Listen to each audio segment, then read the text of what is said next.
Good evening. Hope you're all doing well. We're learning Maseches Yevamos, Daf Zayin. Tonight is the 900th blot in Shas. Baruch Hashem.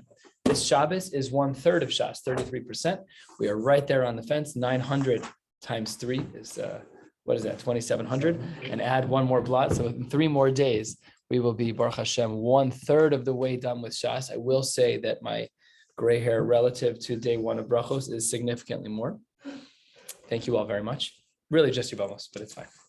All right, here we go. Top of Zayin with a fresh Mishnah. We're going to be speaking about miyun today, which, as we know, is the rejection of a kiddushin derabanan. And let's jump into a bunch of machlokos between Beis Shammai and Beis Hillel. Beis Shammai omrim ein mema'anin el arusos. You can only do miyun in the stage of halachic engagement. Beis Hillel omrim, that's not true. Arusos vinisuos, even after marriage. Beis Shammai omrim bebal v'lo b'yavam, that one is allowed to do miyun only with a proper normal husband, v'lo b'yavam, but not with a husband who was generated through Zika. That's not allowed. Beis Hillel omrim, not true. Bebalu v'yavam, it's true with any type of husband, even a yavam. Beis Shammai omrim b'fanav, it has to be done in front of the husband. Beis Hillel omrim b'fanav v'shelo b'fanav, whether or not it's in front of him doesn't really make a difference. Beis Shammai omrim bebezdin, Beis Shammai says it has to be done only in bezdin. Beis Hillel omrim bebezdin v'shelo bebezdin, doesn't matter, it can be done anywhere.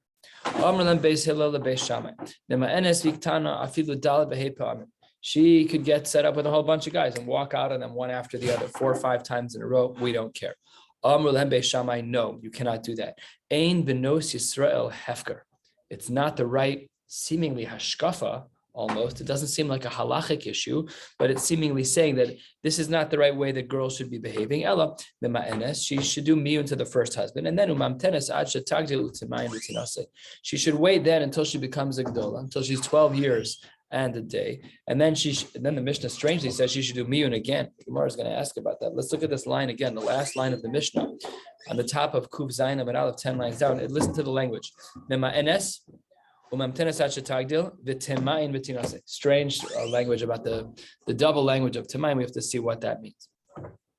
The Gemara now says 4 different approaches as to why Beis Shammai holds the way he does in the Resha, that we only are memayin, we only allow for a girl to do miyun when it comes to an arusa as opposed to a nesua. Says the Gemara, here's approach number 1. Amar Rabbi Yehuda Amar Shmuel, my time at the Beis Shammai, why does Beis Shammai hold that we can only do miyun with an arusa but not a nesua? Says the Gemara, Lefi she'ein tana'e b'nisuin. We do know that one can make a t'nai in Kiddushin. A lot of Maseches Kiddushin speaks about t'naim, al-manas that X, and on condition that Y, and if only that, then we have those things are applicable in regards to the world of Kiddushin, but not Nisuin. If we did allow for a married, a woman who's actually, a girl who's actually married to perform miyun, then asi l'meimar yesh t'nai b'nisuin. Then maybe people would say that there was a t'nai in Nisuin. Why would it look that way? Because she didn't get a regular divorce from this man she's married to. She just walked away. She didn't need him, but she effectively just walked away. And that might then look like what it looks like in Kiddushin, which is that we were ma'akir the Kiddushin, and therefore it looks like there's a t'nai in the Nisuin, and that's not true. Okay, says the Gemara, what if you're quasi-married? What if you're nichnasa l'chuppah, you're standing under the canopy, but velo nivala, but the couple has yet to have tash meshamita? Ma'ikal meimar, says the Gemara, there too lefi she'ein t'nai b'chuppah. We would have the same concerns about nisuin as we do with the chuppah, and in both cases it's problematic. Says the Gemara, what if it was still more gray? Masar ha'av l'shluchei habal. The girl, his daughter, the Ktana, who was about to get married, was handed over to the shaliach of the husband, Ma'ikal Meimar. There was no Tash Meshamita yet and no Chuppah. Says the Gemara, Lo Plug Rabbanon. Wow. So that means that the only time, according to Beis Shammai, that we allow miyun is if they are simply halachically engaged. Harat Mekudeshes Li, she's Mekabel in front of Adam, and then nothing else happens. She's still living Birshus Aviv, still living at home. Under those circumstances, miyun is allowed. Anything beyond that, including simply walking with the shaliach, no miyun is allowed under those circumstances. Next, how do we understand Beis Hillel then? Because Beis Hillel, what are you worried about? What we see Beis Shammai is concerned about the risk of misunderstanding T'nai b'nisuin. Beis Hillel made a yadid in isui ketana d'rabbanan. Everybody knows what we're talking about. She's 10. Everybody knows what we're talking about. This is not a regular marriage. And if she does miyun here, no one's going to confuse nisuin and erisin to say that by nisuin that maybe there's a t'nai. There's no t'naim. There's no conditions when it comes to nisuin, and everybody knows it. Next answer, answer number 2, almost halfway down. Rabba v'Rav Yosef de Amrei Tarvaihu, they both say the following. Time of the Beis Shammai. Why is it that Beis Shammai says at the top line of this page and the top line of this parak and this Mishnah that you can only do miyun with an arusa? Says the Gemara, because once they're married, that means they will have had tash b'shamita. And if she just walks away from the marriage, then retroactively it appears that they were just sleeping together without a real halachic construct. It doesn't seem from. And even though really the Maisa, the Bia was not Bi'ilas Znus, it was mutter, but the miyun makes it appear quite bad, makes it look bad in retrospect, and therefore we don't allow it. Says the Gemara, the same couple of questions we asked with the previous answer. What about Nichnasa l'chuppah v'lo nivala ma'ikala meimar? What if she was standing under the canopy, but there was no tash b'shamita? Then there's no concern about Bi'ilas Znus. Says the Gemara, lo nichale de tehavi chuppah de isura. It still doesn't look right. You're standing under the canopy and she just turns around and walks away. She's like, bye, leaving him at the altar, as it were. So says the Gemara, that's not the right way to do that either. What about Masar Ha'av l'shluchei Baal Ma'ikal Neimar? What if the daughter was given over to the shluchim of the Baal, of the husband to be, and she's young, she's a ketana? Says the Gemara, lo plug rabbanan. That's how Beis Shammai in answer number 2. So the first answer was we're concerned about a misunderstanding in Tanai Nisuin. The second answer is that we're concerned about Oseh Be'ilas or Be'ilas Znos. How does Beis Hillel get out of this second argument of Be'ilas Znos? Beis Hillel came on the Ika Kiddushin Uksuba Lo Asa L'Neimar de Be'ilas or Be'ilas Znos. There's enough infrastructure of this marriage, even though she's Iktana, to say that the Be'ilo is not a Be'ilas. No, there was Kiddushin, and she has a Ksuba. She got married, by and large, she got married in a regular way. Her divorcing doesn't have to be regular, but by and large, the marriage was regular. So therefore, no one's going to look back and say that it's going to be Be'ilas or Be'ilas Nos. That's answer number 2. Answer number 3. Rav Papa Amar, time of the Beis Shammai Mishum Pire. We're talking about the fruits. This is a reference to what we call Nichsei Tzon Barzel. Nichsei Malug, excuse me. These are some of the things that a woman brings into the marriage where the husband is allowed to benefit from the peiros. So let's say, for example, she brought in a whole box, a crate of chickens that are laying eggs. So he's allowed to have the eggs, but not the chickens. So says the Gemara, the reason why Beis Shammai says that it's only by an arusa is because of nichsei malub, because of the peiros, because of that which he can get from that which she brought to the marriage. And time of the Beis Hillel is actually about the same thing, mishum perek. Oh, so now we have to understand each side. Time of the Beis Shammai, why does Beis Shammai say that we can only do miyun to an arusa, to an engaged woman, but not a married one? Mishum pere, that's because of pere, because of the fruits. The iamris nesua tima'in, if you want to say that she can do miyun to a man when they're already married, so then shamid v'achelu huminei desof sof lamei pa'kaima. He's going to start pounding the eggs. Like he's going to take way more than his fair share. And that's not good. That's not the way things should be. So says the Gemara, we're afraid that if we allowed miyun to happen, he'd always be afraid that she's going to do miyun. And then he's going to lose out on his rights to the peiros, to the nichsei maluk. And therefore he's going to overeat because he knows that she can always divorce. So ledugma, he might take these chickens and do what we do nowadays, which is put them on a light cycle that makes them ovulate more quickly. Instead of the days being 24 hours, the room is padded with whatever, so that there's no sun coming in. And they have these lights that make their bodies think that the days are moving faster. They ovulate more quickly and they produce more eggs. Great. So all of a sudden he's just starting to take advantage because he's afraid that she could walk out at any time. Beis Hillel's like, Adarabba, it's the exact opposite. You got to play the political window. What are his best chances of getting the long-term benefits of these peiros? Treating his wife nicely. It's always the right move. Beis Hillel Adarabba. Beis Shammai, what are you talking about? Really, the svara should be like this. Kevran da amris tamayin. I hold that, says Beis Hillel, that we do allow miyun by someone who's in a nesua, by someone who's married. Ashbuchem eshabechu. He's going to do whatever he can to improve the situation. He's not going to take advantage. Then for sure he's going to lose it because Savar, Beis Hillel is of the opinion, the elo, this guy is going to say, if he doesn't take care of the wife's peiros, of the nichsei maluk, aitzela kroveha, then her sisters are going to say he's not treating you nicely, he's taking advantage of you, and then umafki lemine, and then she's going to walk away. So Beis Hillel says your argument about peiros is the reason to allow for miyun to take place, not the reason to not allow. And the fourth and final answer, Rava Amar Hainu Taima de Beis Shammai she'en adam tarech beseuda o mafsida. A person is not going to work so hard for a meal and then lose out on it. What is this talking about? The words of the Gemara are a little enigmatic, and a special thanks to Rashi, 7 lines from the bottom of the page, 5 lines into the wide lines, Dibra Maschel beseuda. Seudas nesuin. We're talking about the marriage meal. Hilkach I amris tima'in. If in fact we allowed for miyun, Mim ane velo nisbe. Then they wouldn't have such a big party, because the husband's going to say, she could always walk out. I'm not getting the fancy plates. I'm not doing $100 a plate. I'm only going to do $50 a plate. There's going to be a monea, a hefset in the meal. Ubeis Hillel says the Gemara, that's not true. Tarvaihu nichalahu. Both the husband and the wife would be interested in this, so that people will say that they're in fact married, which is a maila, it's a darga to say that you're in fact married, and that's not a concern.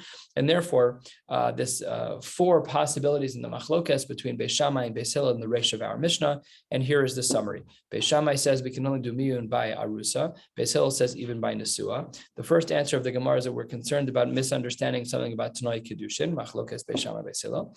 The second concern was that we don't want it to be be'ilas. Beis Shammai is concerned, Beis Hillel is not. The third answer is about Peirei, about Nichsei Belug. Beis Shammai is concerned and Beis Hillel is not. And the last answer was Ein Adam Tarech Besu'udo Mafsida, and Beis Hillel disagrees as well. Beis Shammai Omrim Bibal, that a woman can only do min with her husband but not a yavam, says the Gemara. There are a whole bunch of shitas about a very similar idea. 5 lines from the bottom at the 2 dots. Amar Rabbi Shaya, Mema Enes Lema Amaro. So the Gemara here, if we would spend just a couple of minutes on this, we don't even have time for this, but the basic reading of this Gemara, Rashi highlights for us, is only according to Beis Hillel. That's the next Rashi, after the one we just learned, the next line, I should say, Amar Rabbi Shaya, Mema Enes Lema Amaro, 6 lines from the bottom, LeBeis Hillel. That's what our case is talking about. So let's go back in the Gemara. We're within Beis Hillel land, where we are allowing miyun both to the Baal and to the Yavam. And says the Gemara as follows: Amar Rabbi Shaya, Mima Enes Ma'amaro. One is allowed to do miyun to their ma'amaro. That means that if Ruvain was married to Rachel and Ruvain died, and Shimon does miyun, does maimer. He does Kiddushay Yavam. He has a Kiddushin Derabanan Shimon to Rachel. She's allowed to walk away from there. She can sever the tie between her and Shimon. However, if there's another brother where there was no mimer, that she's not allowed to sever. The regular standard zika that happens automatically upon the death of her husband is not allowed. Says the Gemara, why is it that Rabbi Shaya distinguishes between doing miyun to Shimon, who did mimer, and not being allowed to do miyun to Levi, who did nothing? He just was the brother of the person who died. So it says the Gemara, Maimer demidaita matzia akra. When it comes to Maimer, she had to play a role in that. She had to accept the kiddushin. So then she's allowed to uproot it. But Zika, the Bal Korcha lo matzia akra. Says the Gemara, that's not right, because by Zika is automatic. So that's what the Gemara's Havamina is within Reb Chizda, is that we make a distinction between Maimer, which is not automatic. That's something she has to agree to, but Zika is automatic. So therefore he distinguishes miyun's allowed in one, but not in the other. Says the Gemara, that doesn't work. Last line of Kuf Zayin Amud Aleph. V'harei bia, when it comes to the actual yibum process, that's a forced hand. V'harei bia de bal korcha. We learned this many blot ago, about 50 blot ago. V'harei bia de bal korcha, that's forced, umatzia akara. And there we see that according to Beis Hillel and our Mishnah at the top of Kuf Zayin Amud Aleph, we do allow for miyun. So Rav Chizda doesn't make sense. The conflict in Rav Chizda is like this. How can Rav Chizda say that you're not allowed to do maimer in a case of Zika, but once you're married to the Yavam, you're allowed to do miyun? That doesn't make sense. Those are backwards things. They should not be like that. Ella says the Gemara, you're right. Bia, maimer, we have to give a different distinction. By bia and maimer, namely to do yibum, or to do maimer, to do miyun by maimer, that's because it's something that was man-made, matzia akara. But zika derachmana rama Allah, lo matzia akara. So that's what the Gemara says is the distinction according to Rav Chizda. And therefore he says, one can be mema'in, a woman can be mema'enes. If the first yavam has done maimer, she can sever that tie just by walking out, by doing miyun. And she can also do that if they were already married as a yavam. But in the automatic status of Zika, without Maimer and without Yibum yet, when she's only Shomeris Yavam, there the Gemara says it's not Matzi Akra, she's not allowed to uproot it. That is approach number 1. And that was in the name of Rabbi Shaya. And here is approach number 2. Ula Amar, Mema Enes Afla Zikaso. He is a little bit more, lenient, which is that he allows miyun to take place even against the distinction of Rav Chizda. Rav Chizda, in the previous opinion, wanted to say that one is not allowed to do miyun against her Zika, against Levi, let's say, which is Ruvain's brother, Reuven's brother did not do mimer to her at all, nothing. So there we said, according to Rav, they're not allowed to do any mimer because it's a regular case of Zika. That's a God-given scenario, and there's nothing you can do about that. Ula argues, my time. Why is that? Because, and really Ula, this is a fascinating lumdus in the Gemara. It really requires some time to chew on, to develop, but listen to what the Gemara says. Why is it that Ula allows for miyun to take place in a case of regular Zika, my time, because what Rachel's doing when she does miyun to a regular Zika Yavam is she's saying, I'm undoing my first marriage. I know he died, but conceptually, I'm undoing the first marriage so that I'm not shaykh to you. You're right, you can't undo a regular Zika. He agrees with Rav Chizda in principle, but the way it falls out is that we do allow the miyun to take place against Levi, who only had a Zika bond with her, because it's really undoing the marriage of her previous husband. Almost retroactively kind of undoing it. Very lumdish idea. Says the Gemara, Esve Rava Leula. Now that doesn't always work. Now we're not going to go deeply into this case. We're going to learn the case on the surface because otherwise we needed a whole chart, and I didn't have time for that. So it says the Gemara, Esve Rava Leula. We learned this previously in the Masechta.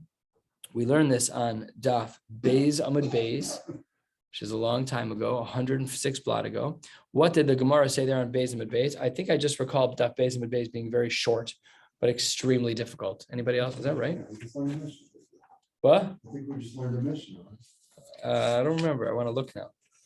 Yes, most of it was a Mishnah, and I understood very little of it. Yes, that's correct. Oh, Daf Beis Amud Aleph was extremely short. Didn't matter. When you see a Tosfos like that, it should be terrifying. Anyways, the Gemara has a problem with the Shita of Ula. What's the problem with the Shita of Ula? We're on Daf Kuv Zayin Amud Beis, and we are 4 lines down. If there's a case where a girl could have done miyun and she doesn't, then in those circumstances, then the tzara of that woman, right, the co-wife, then she can only have chalitza but not yibum. Says the Gemara, if Ula is right, that should not be true. Why don't we say that she should just do miyun right now, the first wife, and then uproot the whole marriage retroactively, just like Ula wanted to recommend a couple of lines ago, and then the tzara won't be limited only to chalitza. She would even be allowed to have yibum. So says the Gemara, by virtue of the fact that that wasn't offered, Ula must be wrong. Says the Gemara, very, very good question. Very good question, sophisticated, I like it, but not a valid question, because the case on Daf Beis is not really comparable to our case. Tzaras erva shiny. When we're talking about a co-wife with a level of erva, that's not the same as our case, where we're not dealing with a tzara. Tani Rami Bar Yechezkel, miyana bebaal muteres la'aviv. If a young girl does miyun to her husband, which is kedushin derabanan, then technically speaking, she could marry that man's husband. Let's paint the picture. Rachel, that's a bad name. Let's do Chana, Chana the Ktana. So Chana was about to get married to some guy, and in fact, she did. It's kedushin derabanan. Her father married her off. Chana the Ktana marries Chaim, and she doesn't like him, so she does miyun. So she can marry Chaim's father.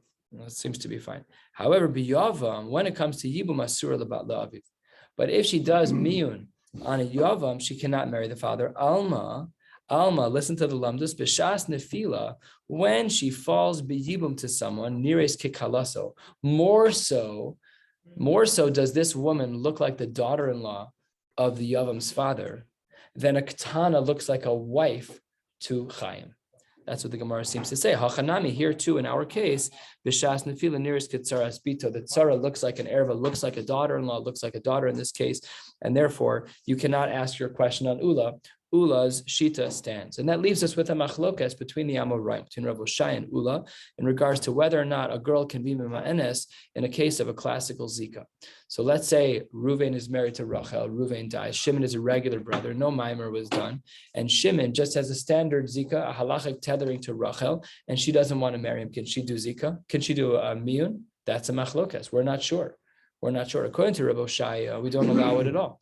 And according to according to Ula, we have this chiddush of an idea that we can, when we do miyun to the zika, to Shimon, so then what we're really doing is undoing the initial marriage with Reuven. That's really what we're doing. The lumdus is, again, it's a sophisticated lumdus and requires time. But that's what the Gemara says.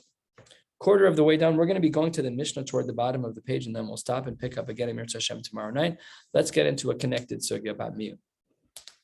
Amar Rav says, if a girl does miyun to one person in the family, she cannot marry another brother. Asur lazeh midi dehabe abaylas get. No different than a husband giving a get. Bailas haget lav kaven the itzra lo lechad itzra lahu lekulhu. Isn't it true that by a get, that if a husband gives a girl a get, then she is not allowed then to marry any of the brothers? Hachanami loshna should be the same over here in regards to miyan abazeh asur lazeh. Shmuel argues, u'Shmuel amar no miyan abazeh muteres lazeh. That's not true. If she does miyun to Shimon, then she's mutter to marry Levi. It's not the same case. But when it comes to a get, that's an action that the husband did. He went to Bezdin, he had them write a get, and he handed her a get. But hacha, he ka'avdabe. Here, with the miyun, she is the one who severed the marriage. The approach is totally different. When it comes to a get, the husband is v'nasan biyada, but here she's doing the miyun. The construct of the severing of the marriage is different in a case of a get versus in the case of miyun. And hacha, when we say that he ka'avdabe to Amra, what is she saying? Lo ra'ina bach, I don't want you. Lo tzavina bach, I don't desire you. Bachu de lo ra'ina, it's you, Shimon, who I'm not interested in, but your brother's a good-looking guy. But your friend, your brother, Ra'ina, very much I'd like to marry him, no problem at all. So says the Gemara, that's a huge distinction between, and this is Shmuel's whole lumdus. Shmuel's lumdus of why when she does miyun to Shimon, she can still marry Levi, is because she's the one doing the severing. Masha'en Cain is therefore incomparable to a get, because by a get, he is the one doing the severing. Third sheet in this line of reasoning. Ravasi Amar miyan abazeh muter safilu lo. Unbelievable. If she does miyun to Shimon, she can still marry Shimon later. We wouldn't have thought. Says the Gemara, Lema Kiraboshaya. Maybe this connects back to how we started our Gemara, like the sheet of Roshaya Sphere. Later, Amar Einem in Ma'anis Lazikaso. Says the Gemara, had it been Bechad Yavam, you're right. Hachanami Dematzi Akra. It's true that had there only been one Yavam, she could have done miyun and still remarried him. But Hacha, in the case that we're dealing with in our Machlokes with Rabbi Shai and Ula in the beginning of our Gemara, that's B'shnei Yavam Maskinan, De'ein miyun Lachatzi Zika. And you're never allowed to do miyun to a chatzi zika, to someone who's only a partial, meaning if there's two brothers, we don't really allow the zika to be done this way. And kiyasa Rav and Amar Rav Yochanan miyan abazem uteres la'achin v'lohodulo. People seem to reject the sheet of Rav Yochanan. Man lohodulo. There's so many people who could possibly disagree. We don't know who they're talking about. Amar Abai Rav, Rava Amar Rav Oshaya, ve'amrila Rav Asi. Now different sheet is as to who was rejecting Rav Yochanan. That brings us to the two dots a little more than halfway down. The first of the long lines on Kuv Zayin Amud Beis. Let's continue. Beis Shammai Orman B'fanav. We had said in our Mishnah on the top of Kuv Zayin Amud Aleph that there's a machlokes Beis Shammai Beis Hillel if miyun can only be done in front of the recipient, in front of the recipient of the miyun, or if it can even be done not in front of it. Tanya, Amr lehen Beis Hillel Beis Shammai. Velo Pishon Hagamal. This is a person. Pishon he's a camel guy. Miyana Ishto Shelo B'fanav. So his wife was able to do miyun from 1,000 miles away. She was at home with the kids, and he's taking care of the camels in the desert. And all of a sudden, magically, he's no longer married. She's a ketana, and she does miyun. The marriage is over. Says the Gemara to Beis Hillel, that's a great try to argue against us, because remember that Beis Hillel was of the opinion that you can only do miyun b'fanav, and this guy was not b'fanav, he was shelo b'fanav. So according to Beis Shammai, how did they get out of this pickle? They allowed for this girl to do miyun when her husband wasn't home. The Raya Brura that Beis Hillel must be right and Beis Shammai is wrong. So says the Gemara 3 lines into the wide lines, it's not true. Amru lahen Beis Shammai, the Beis Hillel, no. Pishon hagamal v'mida kfusha madan. This guy was not behaving like a good guy, and therefore he needed to get a slap on the wrist. What was he not doing right? Rashi fills in the gaps for us. Rashi is 3/4 of the way down. Dibra hamaschal b'mida kfusha madad. Just look at the very end of that Rashi, the last 5 words. Shahya mafsid nichse malug shala. What was he doing? He was being a jerk. He was being a jerk, and he started messing around with the nichse maluk. He doesn't own the nichse maluk. He owns the peiros of the nichse maluk, and he started messing around with it. So he deserved a consequence. So even Beis Shammai would agree in this case, where the guy is being a jerk, that he deserves a slap on the wrist. And then even shelo b'fanav, she can do miyun. Lefichach madadu lo b'mida kfusha. We treated him mida keneged mida, and mida ka'achil. This is now a question on the Gemara. The Gemara asks me to ka'achil pere. We see that based on the way Rashi explained kfusha, that by virtue of the fact that he was eating the peiros and messing around with them, what do we see? Pshita nesuahi. Oh, now we have a problem because Beis Shammai holds that miyun doesn't work when you're in a suah. So that's a double question. So Beis Shammai got out of the first part by saying, no, you're right. In general, we say that it's only b'fanav, that miyun only works in front of the husband. But when someone's being a jerk, it doesn't have to be b'fanav. Yeah, but in this case, he was also nesua. And Beis Shammai says in the beginning of our Mishnah that it only applies by an arusa, not by a nesua. So it says the Gemara, answers the Gemara, tre kitre avdube. There are two bad things that were going on here. In other words, as Rashi says, Shnei Ksharim Asu Alav the Raso. Two things were stacked one on top of the other, and he was just basically getting a big slap on the wrist, even though it wasn't a Nesua. We gave him a double hit.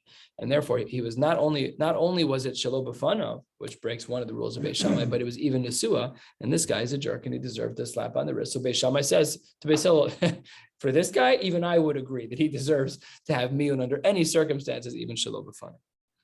Beis Shammai Omer Bifnei Bezdin, and of course Beis Hillel argued. Tanan Hasan, we have a Mishnah. HaChalitza v'hami'unin b'shlosha. When chalitza is done and when miyun is done, it needs to be done in front of three. Mantana, who's the author of this Mishnah that says that chalitza and miyun is with three? Amar Abaye Beis Shammai, it's the opinion of Beis Shammai. Abaye says no way. Abaye Amar no. Afilu tema Beis Hillel. Ad kan lo ka'amri Beis Hillel ela delo ba'inan mumche. When Beis Hillel says that it doesn't have to be in Bezdin, that doesn't mean we don't need three. It just means delo ba'inan mumche, that it can be a stama Bezdin, like the one that we use for our Taras Nadarim, as if any of us are worthy of sitting in front of our peers to answer. Of course not. Of course not. That's obvious. So the Gemara is saying we don't need mumchen here. What do you have to do? You have to watch her take off the chalitza shoe. She has to read a pasuk or two, and she has to spit on it. It's not hard. We still do need three. Beis Shammai Omer Bifnei Bezdin, Beis Hillel Omer Bifnei Bezdin, V'shelo Bifnei Bezdin, Ve'elu Modim Shetzarich Shlosha. Everyone agrees to three, and then Rabbi Yossi, Rabbi Yehuda, Rabbi Elazar, Rabbi Shimon Machshir B'shnayim. They were the lenient shita, where they agreed that even two people were acceptable by miyun. And Amar Rav Yossi, Parmin Yumi, Amar Rav Nachman, Halacha Ke'oso Azug, that the halacha seems to be like them. We said earlier in the Gemara that the halacha is not like them. That requires some research as well. We're not going to drill down to that now. But the point is that the Gemara is saying that Beis Hillel wasn't of the opinion that it doesn't need a bezdin of three. It needs a bezdin of three. They just don't have to be mumchen. Last sugya for the night. Beis Shammai Omrim Tima'in. Beis Shammai, this was the strange language. You have to look back at the Mishnah on the previous page to appreciate this. I called this out when we read it the first time, but in the last two lines of the Mishnah, Beis Hillel had said she can do miyun 4 or 5 times, and Beis Shammai at the end of the Mishnah said it's not true. What she should do is be mima enes, that's miyun number 1, then wait till she gets older, and then b'tima'in v'tinase. Our Mishnah on Kuv Zayin Amud Aleph says that she's doing miyun twice, and the Gemara calls this out. What's with the duplicative language? Says the Gemara. Where am I? Here you go. Says the Gemara, she already did miyun. It says miyana, and then you said that she had to wait till she gets older. Well, I don't understand. Amar Shmuel, ad shetagdil v'tomar rotze ani b'miunim harishonim.